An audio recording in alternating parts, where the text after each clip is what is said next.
ನೋಡೋಣ. ಬಿಹಾರ ಸಿಎಂ ನಿತೀಶ್ ಕುಮಾರ್ ಪುತ್ರ ನಿಶಾಂತ್ ರಾಜಕೀಯ ಪ್ರವೇಶವನ್ನು ಮಾಡಿದ್ದಾರಂತೆ. ಬಿಹಾರದ ಸಿಎಂ ನಿತೀಶ್ ಕುಮಾರ್ ಅತ್ಯಂತ ಪ್ರಭಾವಿ ರಾಜಕಾರಣಿ ಅಂತ ಕರೆಸಿಕೊಂಡಂತ ನಿತೀಶ್ ಕುಮಾರ್ ರವರ ಪುತ್ರ ನಿಶಾಂತ್ ರಾಜಕೀಯ ಪ್ರವೇಶವನ್ನು ಮಾಡಿದ್ದಾರೆ. ಜೆಡಿಯು ಸೇರುವ ಮೂಲಕ ರಾಜಕಾರಣಕ್ಕೆ ಎಂಟ್ರಿ ಕೊಟ್ಟಿದ್ದಾರೆ ನಿಶಾಂತ್. ಅಪ್ಪ ನಿತೀಶ್ ಕುಮಾರ್ ಜೆಡಿಯು ಪಕ್ಷಕ್ಕೆ ಸೇರ್ಪಡೆಯಾಗಿದ್ದಾರೆ.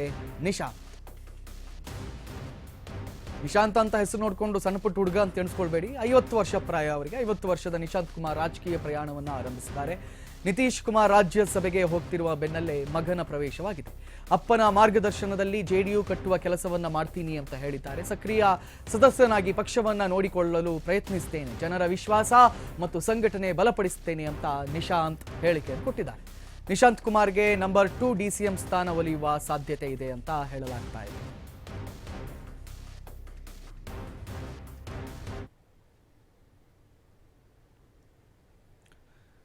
ಸಕ್ರಿಯ ಸದಸ್ಯನಾಗಿ ಬಿಹಾರದ ಅತ್ಯಂತ ಪ್ರಭಾವಿ ರಾಜಕಾರಣಿಯಾಗಿ ಕಾಣಿಸಿಕೊಂಡಂತಹ ನಿತೀಶ್ ಕುಮಾರ್ ಅವರ ಮಗ ನಿಶಾಂತ್ ಇದೀಗ ರಾಜಕೀಯಕ್ಕೆ ಅಫಿಷಿಯಲಿ ಪ್ರವೇಶವನ್ನು ಮಾಡಿದ್ದಾರೆ.